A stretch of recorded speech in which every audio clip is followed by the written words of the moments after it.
I'm Shannon West with Filter Optional. And I'm Chico West. We kind of changed it up today. Yeah, why? I don't know. The I didn't intro. say hello. And welcome. You never even said welcome to Well, Filter. welcome, because I've never introed into it. So, of course, welcome. And I asked Kevin, our producer, to switch it up today. So, I'm Shannon West. It felt weird to do it, too. Yeah. I don't know. I mean, And you, I didn't tell y'all the reason why. So hopefully Dr. Lejeune told me he's been listening down in Lafayette. He's an incredible psychologist and good friend. And he goes, you need to have Shannon be more the front person. well, this episode today is kind of on me, so that's going to be good. Yeah, so we're giving a shout out to Dr. Lejeune. He's a great psychologist down in Lafayette. Yes. Yes, and so I go, let's do it. Let's see if Shannon can be that front person. Take away my thunder a little bit. Nobody can take away your thunder. I don't think so either. You're but too I noisy. could. You're a noisy person. I'm a noisy person. I was just talking about all these, opponents on social media yesterday in my meeting. I have these opponents in my life, but they. But that has nothing they're to do noisy. with We were talking about. I was like, they're entitled to their opinion. It has nothing to do with our thing, but I'm just saying they're just They're just noisy people, and I'm like, Chico's a noisy person. I'm a noisy person, but you don't have opponents when it comes to Casa Calina treatment or our production. No, here I just said in or my anything. life right now. I just, this is about a school issue. It's stupid. Yeah, and we're not going to get on the school issue. We're not. at I'm not. all. I wasn't gonna. Okay. I'm trying to Am keep I leading you this? focused. I'm trying to keep You're already steering again. Yeah, exactly. I know I'm going to let you lead it, No, but no, you're not.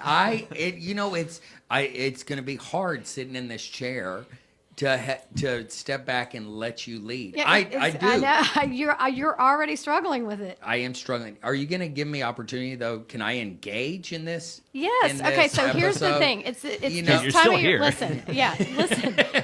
You've already just assumed you are feeling vulnerable right now because you have no control over this episode because You really haven't even told me much about I know it. because you said to me in an email very early this morning, you were like, I'm so busy or whatever.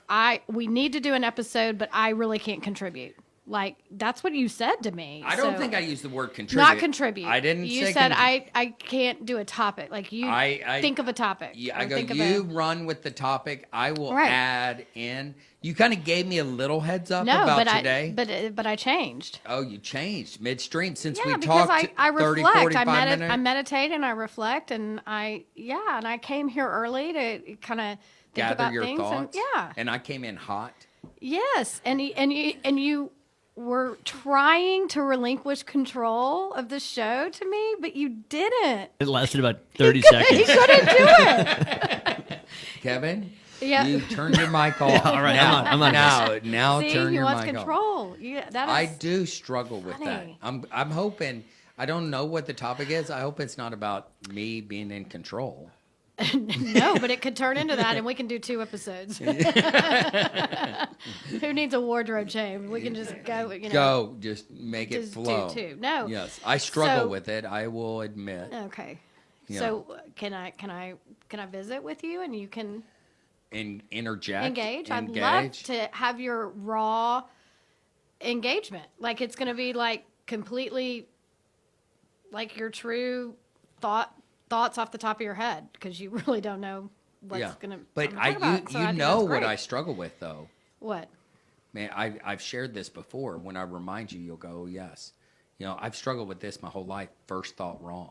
Yes, which is why you're the no filter. Yes, and so my first thought a lot of times is Is- wrong. that's so but true. you're giving me permission to have my first thought. Yes, I am. All right. Well, it's your show. Let's Okay. hear the Shannon it's show. well, it's not really the Shannon show, but okay. It's So the filter optional. here's the thing. Okay, so yesterday was the 4-year anniversary. You are correct. Not the 5-year, but the 4-year anniversary of me driving myself to the emergency room at 3:00 in the morning because you were hunting with the boys. It wasn't that you weren't taking care of me. I'll give a shout out. I was hunting in Mississippi with my buddy Scott Gilbert. That's right. Okay, Yes. so you had driven to Mississippi, and then I got really sick, and it was 3:00 in the morning, and I had a terrible fever, and I drove myself to the ER, and I ended up staying in the hospital for 5 days after I checked myself in. So I had a lot of reflecting to do while I was in the hospital, and figured out that is when I really was able to figure out what had put me there. And I think that, as addicts and alcoholics, you can kind of see a rock bottom a little more clearly. Maybe. Well, can I jump in here? Sure. Because I think what you're referring to is, for addicts and alcoholics, I think it's everybody, a moment of clarity. Yes. And I think you're getting ready to say you had your moment of clarity in that I hospital wasn't room. going to put it in those words, but yes, that's absolutely what I had, a moment of clarity, for Yes. sure. And I realized that, codependency was my problem. Okay. And we've talked about that a lot on the shows, but that's just a big label for what was going on underneath. Like alcoholism is a big label for kind of all that's going on. Well, underneath. in alcoholism, what they talk about, liquor is but a symptom of my problem, so I have to get down to causes and conditions. Right. In codependency, it's a big label. Yeah, me being codependent is, a symptom of the problem, so you have to get down to causes and conditions. Right. Is that what you're saying? Yes. And so that, a codependent is, and an addict, they're both great at blaming circumstances or other people for their problems. Amen. Preach it, sister. Okay. And so, see? Yeah, I'm I liking it. know. I like where Okay. we're going. So in the hospital, I realized that I couldn't, because I really, all my organs were inflamed. I had to have they had to come and make sure I didn't have appendicitis, because my appendix, my entire colon, I think my kidneys, my liver, like all my organs were all enlarged. It was a scary time. I don't think I realized how scary it was until now, when it was like, my colon could have burst. I could have been septic. I could have died. I don't want to be overly dramatic about it, but No, but here's the deal: is you had a procedure while you were in the hospital, Yes, and I was I in did. the waiting room, and you came out of the anesthesia, and you were thinking I had died. well, what happened? No, I didn't think you had died. What happened was, when I came out of the anesthesia, they said, "Your husband is here." And I was so out of it that I thought they were saying he's in the hospital, like something had happened to you and he was in the hospital, because I was in the hospital. And I started bawling uncontrollably, like I weeping, crying. I couldn't get control of myself. And they were like, "Oh my God, go get him." No, he's here to see you. Somebody go get him. And when you came in the room, I think I was like, "Oh my God, I thought you were here." And I really had trouble getting control. I think that was literally my emotional letdown. Well, and for you, people that Drug induced, like. yeah, I but mean, people, a little true sidebar story. here Yeah. is people that really, if you're listening or watching us and really don't know Shannon, that's so uncharacteristic of you. Right. I'm not a big crier. I'm not You're in control. guarded. Yes. Yes. Which kind of plays into, I think, what you're talking about. Yes, a physical. I absolutely. My rock bottom was a physical manifestation of my codependency and all the underlying symptoms. And I think that for me, it was about feeling unseen. And I think that lots of things attributed to that. I think I know that where many, you got that term, because it was Where? from dinner the other night when you were listening.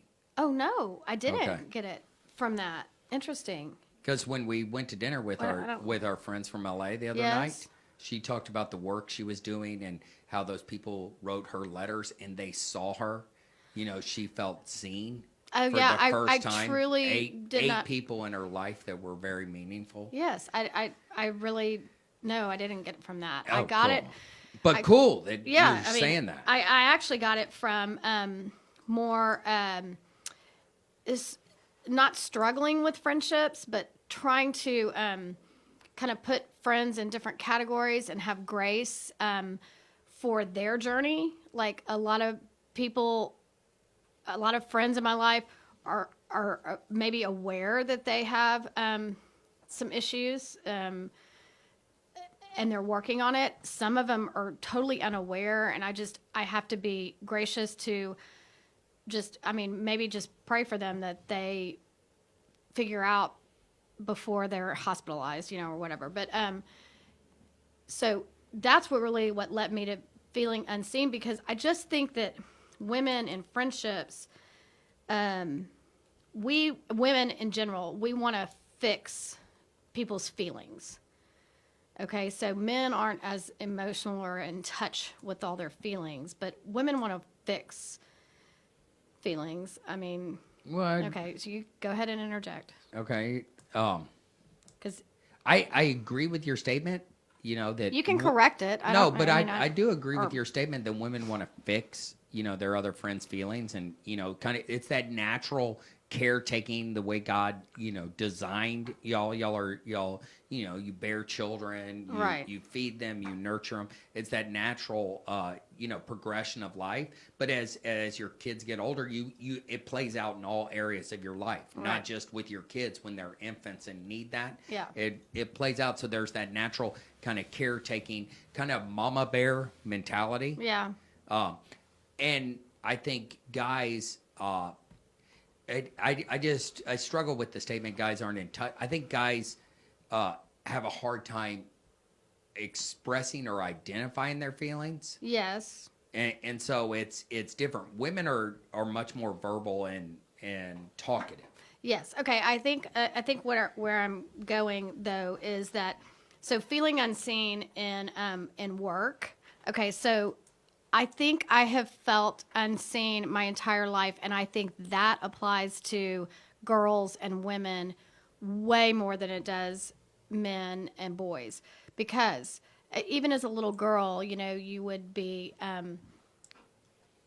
wanting to be seen by your, teachers or your dad or, or your mom or whatever, your parents. And I would get into these phases where, like, I was talking to someone that is going to be, it's later in life, he's going to be a fireman. He wants to be a fireman. And I said, isn't it funny how when you ask little boys what they want to be when they grow up, everybody says fireman. They all say fireman or policeman or something like that.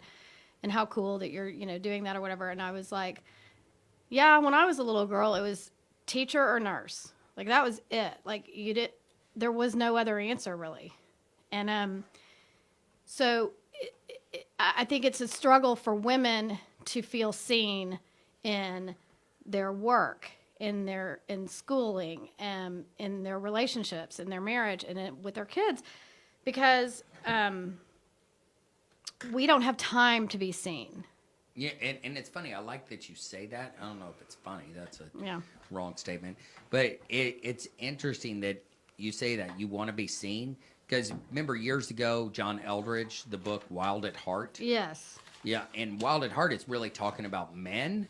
But there's a little section in there about women that he says, and one of the sections is women are it's that little girl when he gives this description and he writes it well, and he's a psychologist, and he talks about women want to be seen when they're that little girl and they're dancing on their table in front of their daddy and go, hey, do you see me? Do you find me, Right. beautiful and attractive and stuff like that? And he's using it as in marriage that women also want to be seen in their marriage and feel, Yes. that. Right. And then with kids, and with, as a mom, if you are a mom, no one is asking what you need. It's what's for dinner? Where's my jacket?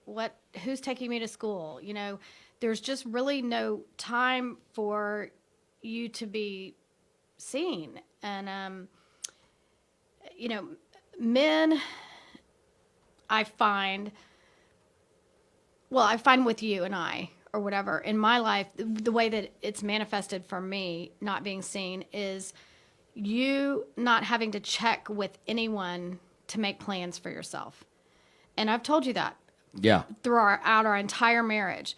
And I'm not sure. And how many years is that? Because you got it wrong the other 24. night. I know, 24. The other night, literally, Kevin, she said 23.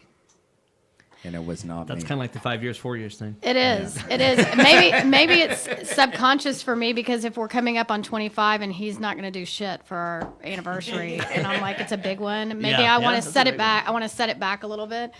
Okay, so I'm not going to be seen on our 25th wedding anniversary, so I might as well hold back because I'm turning 50 this year too. So I've probably been saying I'm 48 too. We've been married 23 years and I'm 48 years old, It's all lies. Okay, but I've always shared with you how it would be so nice to just make dinner plans or whatever without checking with anyone. Because you'll just call me and go, oh, I have a work dinner tonight, or I'm going to go play cards, or I'm going to go do this, or whatever. You just make your plans. It's like, well, who's going to take care of the dog? Can I throw in Sure. some plans today? Oh, what? I think I'm going to play cards today after this. Okay. So, see, I'm going to go home and let out the dog. I'll go do that first. Okay, thank you. And Beck doesn't have a car and all this stuff. Okay, we don't need to talk about that. But and then even in a volunteer position or work, when you're saying, I can't do that again, next year and whatever, and everybody's like, okay, until they ask you again. So my point is that a lot of being unseen is on me. And I think that And that was that moment of clarity. that was that moment of clarity. It's like in the hospital. Explain that moment of clarity a little bit. Can you expand on that? Well, I mean, it was absolutely because I'm a doer. I'm a helper on the Enneagram, which I said we wouldn't talk about, which I think just everybody in the world just needs to know their Enneagram number and needs to understand it. But I'm the helper, and it helps to understand all the other it numbers. does, exactly. Yes. I love it. I'm obsessed with it right now in Yeah. this time period of my life. But I absolutely, I think God put me in the hospital 5 days before Christmas because I absolutely had no control over my life At all. at all. Nothing. I had no control. And so where was that moment of clarity where you go, hey, that was my responsibility? Right. I was like, well, I have no control, so I have to figure out how to let go. Because you talked about with alcoholism Yeah, and I mean- even codependency, it's our tendency is to blame. So for a while there, are you saying that moment of clarity was I was blamed. I was a martyr. I was like, well, no one else is doing it, so I have to do it, and I had to do this, and I had to do that, and I have to do this, and I have to do that. I mean, it was just blaming my circumstances. Like, well, I don't have a nanny, or I don't have, and I didn't need a nanny 4 years ago, but I don't. but that martyr was coming up in all areas and of your life. and your business was kind of starting to unravel in Yes. certain ways at that time. There were just a lot of stressful situations that were going on Out at of one our time. control. Out of our control. I mean, and you recognized, okay, I'm the responsible one. yes, I got to be responsible for me instead of blaming everybody else. And so, look, I read just this today about the Guide to Healthy Holiday Boundaries for Recovering Codependence. I mean, how perfect was this, that this was posted today? And I'm good at listening, so I'm You excited are. See, about I hate it when hearing. you read to me because I'm know. not an auditory learner. That's not how I ever learned. In school I wrote down everything my teachers said. I was a note taker, like notes. I had to write it down to physically absorb Yeah. it. Okay, so you can listen. And everybody out there that's not an auditory listener, just listen like it's a story. I'll try to tell it like it's a story. Okay, guide to healthy holiday boundaries for recovering codependence. Ask for what you want or need. Shocking. Number one. Number one, just That's ask number- for what you want ask and for- need. I asked for what I wanted for Christmas, so we'll see. And I have learned to ask for what I need. That is, I think, right? I think so. And and here's the deal. Without feeling like a failure, because it used to shame me to ask for what I needed because it meant that I wasn't strong enough, or I wasn't smart enough, or I wasn't. or you weren't And I satisfied thought that I was going enough. to be seen, though. But I think if also I kept it- doing these yeah. things, I was going to be seen. When But really I wasn't. But I think, I mean, you also asked in going, you know what, I'm not deserving. You know, Yeah, well, that yes, martyr, that- that yes. martyr would play in there. It's like, if I ask for what I need, then I'm not happy with what I have. Right. Okay. So that is a great one. I like that because that kind of plays right into, hey, breaking the cycle of codependency. It's Right. the recovering codependent right there. So let me go to the next one. Say no without guilt. Hello, it's a I complete mean, sentence. and this is just number 2 of Yes. There's like 10. yeah, So- but hello. But yes, I know you always say no is a complete sentence. And I just had a conversation with a good friend of mine who was explaining why she couldn't be somewhere that we were volunteering. And her explanation was valid. But I ended up telling her, you don't need to explain this to me. And I encouraged her to not over explain to other people. And it's huge, And she was isn't it? like, you're right. I don't need to feel guilty about why I'm missing. And I'm like, no. And so it was good for me to have recognized that about myself and be able to pass it on to like, I Well, don't- and that's starting the recovery process, because right there, that's true recovery. Because what you're doing is you recognized it in you, and then you were able to give that gift to someone else right. with your own experience. Right. Without being judgy or, condescending. Yeah. Okay, so then say yes because you want to, not out of obligation or to please others, which is I've worked really hard on that in the past 4 years. But when you start to get on me when I say I'm going to do X, Y, or Z, and you're like, what? And you kind of get into that fixing, and I'm like, I said yes because I want. There are some things I'm going to say yes to because you wanted me to say no to everything, just everything in life except you. Well, You didn't of want me to say course, no to because you. it's all about Chico. Right, or anything that had to do with even though Chico's CASA. stepping back and letting you lead this. Yes, I know. Okay, so then let go of trying to control what other people eat, drink, wear, say, or do. And you did that today with how I look.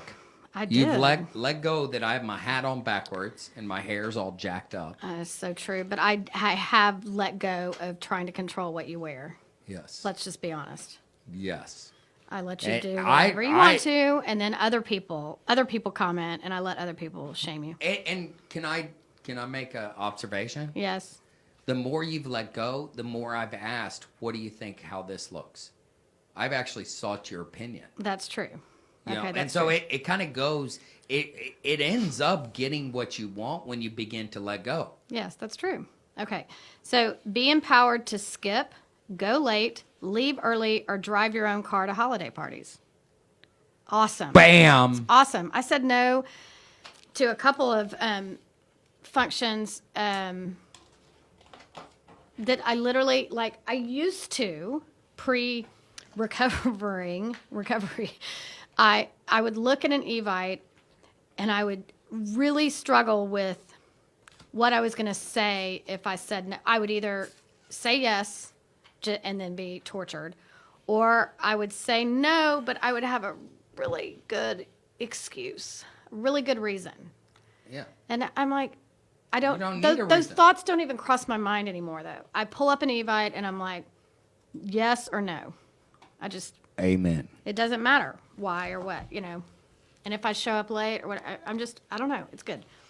Okay, so then express your feelings in an in an assertive and respectful way. Avoid passive aggressive behavior.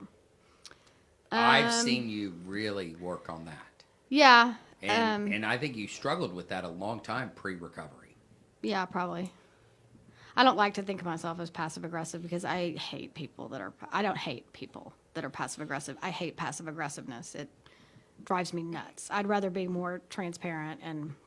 No, and you are transparent, but when it comes to your feelings, I mean, read that statement again. I mean, because it's not about being passive aggressive. It's about expressing your feelings in a non-passive aggressive way. Yeah. That doesn't mean you're passive aggressive. It's just when people struggle with identifying their feelings, a lot of times it comes across passive aggressive. Yeah. Okay, I can see that. Okay, take care of your physical, emotional, and spiritual needs. Amen. That's pretty obvious, but sometimes you have to read it. Okay, spend time with supportive people. Yeah, I mean, pause for a second on that Yeah. one. I mean, I think that's harder than we realize. It sounds very simple, Yeah. but when we get around Certain groups and certain things groups, like that. it can be negative. Well, you're town. right. If you've developed habits of, I've talked about with Travis's when Travis was like in 8th grade. I feel like I can talk about this now because it's been so long. But when he was in 8th grade, there was kind of a group of children that together there was this toxicity. They had gotten into habits of just doing stuff that was toxic, and then but individually they were all lovely people, children. I mean, But the group mentality. and I think it happens in your friendships. Guys are hard. It happens on- Men and women are hard on each other in different ways. Yes, and so that's what I was going to say. Yeah. Men and women are harder on. I mean, my friends, it's like rip session. It's like always cutting people down. It's always talking shit. Yeah. And it's like you get effing old. Yes, And yes, so yes. it's like and so it's like having that authentic, vulnerable place. It's hard. Yes, It it is. becomes kind of that frat rat mentality. Yeah. Women, you can get in unhealthy, toxic relationships where it's more about gossip. And so it's not really ripping you, but it's ripping someone that's not with you. Yeah, And so it's like it Yeah. becomes that way. yeah, yeah. Okay, so and then take responsibility for your own happiness and don't be a martyr. Amen. And you've started to do that really well the last 4 years. Yes. Well, I had to, but Well, you didn't have to. You could have ended up No, back in the hospital. Yes. You could have ended up on No, a that's true. biologic like Humira or something. yes. You could have done a lot of things. I mean, so for you beginning to really address this, having that moment of clarity and doing the things that it's talking about right there and the other things that we have been talking about, you've ended up where you're healthy. You're still taking some medication, but you're not taking medication that has some big side effects and stuff like that. Well, yeah, but it's not all about the medication, but it's about whole health and everything else. Because I've got this, and that disease can become part of my feeling unseen too. Yes. And so it's The like commercials say it. exactly. I and mean, so it's- it's like controlling the controlling the symptoms of being unseen and my behaviors helps me to cope with having an autoimmune disease that they have told me is a lifetime sentence. I mean, yeah, they say there's no cause, no cure. I mean, really? Yeah. I'm like, then what did you go to medical school for? I mean, like, I don't know. No cause, no cure drives me nuts, but I understand it. So it's a life sentence for me, but so I have to take responsibility for it. Anyway, don't make excuses for yourself or anyone else. Okay, so I struggle with that so much because I used to feel like I had to make excuses for myself because of my medical condition. I mean, there are lots of times when I have to say no to things or I can't do things, and I had to come to grips with that myself, though. Well, because yes, and you had that moment of clarity because of your sickness, but people do it don't even end up in the hospital, make right. excuses. So you're not Yeah. talking just about your disease. I mean, that's what led you to have that moment of clarity and begin going, I can't continue to do these things anymore. right. And so that's been that freedom. for And you. making excuses for others. I did used to. I mean, this is. I hope you don't get butt hurt by this. But, I might, but you okay, might. Okay, you don't so need I'm to not make worried an about- excuses about it. But I used to make excuses for your behavior when we were first married. I mean, like when my friends did the phone intervention. I mean, no one calls you. I mean, we could just start listing people that call me to bitch about you because they don't want to. Because I'm short on Confront the you. phone. Well, no, that phone was just one incident. They were like, we don't want to call you anymore because your husband is so rude on the phone, and so we don't even want to call. And but there have been times when people have called and said, we don't want to talk to Chico about this because they don't want you to be direct with him and confront him. Well, and yeah, and But I made excuses for you. Like, yes. Oh, Chico didn't wear a tie because he says he doesn't have to wear a tie anywhere. Yeah. It doesn't matter. The rules don't apply to him. Well, I and I constantly was- made I was- excuses for you because the rules don't apply to you. Yeah, but the rules do apply. But you helped Anyway. perpetuate that. Yeah. Okay. So, and then the last one is act according to your own values and beliefs, which I think is so hard these days with the political climate and everything else. It's really hard to be seen when people attack you for your opinions or People attack you especially for assumed women. opinions. yes. What do you mean, especially women? Help me understand that. Especially women in the day of because when women try to have a voice or be seen, sometimes, a lot of times, they're called crazy or emotional, or we're still in that stage of, and I go back to, okay, so I volunteer for the Teen Mom Ministry at Woodrow. It's called Young Lives. It it's is part called of Young Lives. Young It's Life. wonderful. So we had a speaker this last meeting that came in and talked about sexual assault, and she was awesome. I mean, it was eye-opening for me because they have a hotline in Dallas that they've only had for like 5 years or something that girls can call and get help and all that stuff. But she was just talking about how we teach girls right now, we teach girls how to not get sexually assaulted. Carry mace with you. Don't let your drink get out of your Eyesight, control, yeah. eyesight or whatever, and don't walk in pairs. Don't walk home alone. We teach girls how to not get sexually assaulted. We don't teach boys how to not sexually assault women.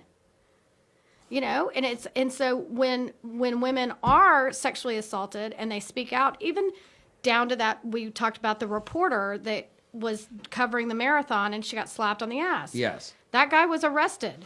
Yes. I mean, he cannot touch her that way. But, there was this debate about, is she going overboard? Is she kind of crazy? Is she emotional? Is she being too emotional about this or whatever? No, you're not allowed. I want to be seen. So let's If, talk about that for a second. I yeah. love those examples. So now that you've recognized that, you had that moment of clarity. It's been 4 years since you were in the hospital, and you're getting healthier, and you're recognizing you're healthy, that you're in recovery from your codependency. How do you see yourself being seen today? I think that because I have changed my behavior and my approaches to circumstances in my life, I am seen because of my reaction and my day-to-day, one day at a time, deciding how to deal with each I would agree with that. situation. I think you are being seen more, and it's countercultural to women. It's countercultural to you, and yet now you're feeling seen. Really, maybe for the first time, and you're almost freaking 50. I know, right? Right. Yeah, Yeah. true. And- And it's hard. It's hard though to still change some of these patterns and behaviors. Like, I'm not blaming you, but You relapse sometimes. Yes, but I'm not blaming you, but you like to slap me on the butt, and so I do. I will admit that. you know, and we did. We have had many conversations where I'm like, "Don't do that. Stop. Don't do it." And you're like, and then when you heard the story about the marathon person, I think you said, I don't want to quote you totally, but you said something along the lines of, "But it's okay if you do it to your wife." You know, it's not. You know what I'm saying? It's really not. It's not. No, you're right. Thank you, See? Kevin. I knew. I mean, I'm happy that because it truly that's the. I mean, you do it in love and because you're attracted to me and all that stuff, and like I appreciate that, but it just You just don't want to be objectified. yes, and I feel unseen when you continue to do that. When I say don't do that. Yes, I can see that, and I So, appreciate you that. know, and so it can be as small as that. And so if you start to see me, maybe I'll let you. Yeah, slap me on the butt I'm gonna more. I'll get vulnerable right now. I'll get vulnerable right Okay. now. And it's like there's a part of me that doesn't want to share this because I don't want to get any kudos. Okay. Okay. But I literally this morning early when I came over and snuggled against you, I go, okay, do not grab her in any sexual way at all. Just be next to her. And I go, because she doesn't want that right now. That is yes. And it was about 4:00 this morning. Yes. And I go, and I was glad that I paused when I kind of rolled over and so see thought it's that. your personal responsibility Yes, too. but Yeah, I'm not saying that to get kudos, but it was like you shouldn't. yes, You shouldn't. I'm not. Because I mean, bravo. Thank Yes. you. Oh, somebody But, hey, give Chico a medal. Shannon, Yeah. Okay, what? I want I want to be a smartass right now. What? Bravo on you giving you a medal because you're working on your codependency. I know, right? And you're working on your recovery. And so I am. I love this episode. I love that you took that ownership. We do that same stuff. Today I did that same stuff in equine therapy with the guys. They don't feel seen. And working with the horses, some of these same things that you're talking about, we used. It was freaking magical. Yes. Doing it, and I was going, this is what real treatment is. That's what we're trying to do there, is get people to be in that recovered or recovery state to really feel seen and heard. Yeah. And you're doing that. Yes, and this is the first Christmas that I can remember in 15 years where I truly have felt pretty healthy.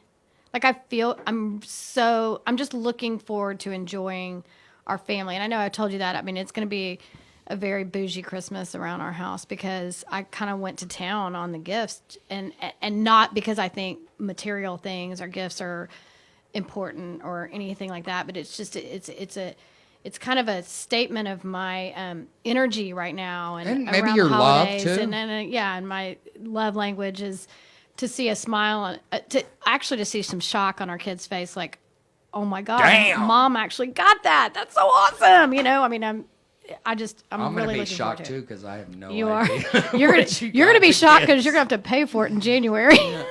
But here's the crazy. We do need to wrap up. I'm Yeah, excited. we do. I was wrapping up. Yes, I'm in you can- control. This is you're in my control. show. Okay, yes, this is your show. Yeah, You so I'm wrap it wrapping up. Do So you want I'm, me to cue I'm- the music, Shannon? Yes, please do. Yes, cue the music, Kevin. I'm gonna wrap it up. Yeah. Okay. So everybody have a safe and healthy holiday.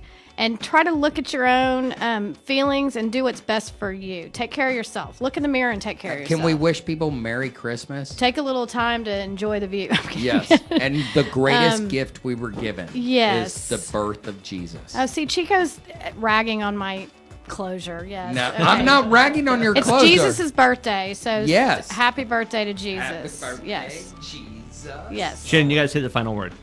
Okay. You got to sign off. Peace out. Merry Christmas.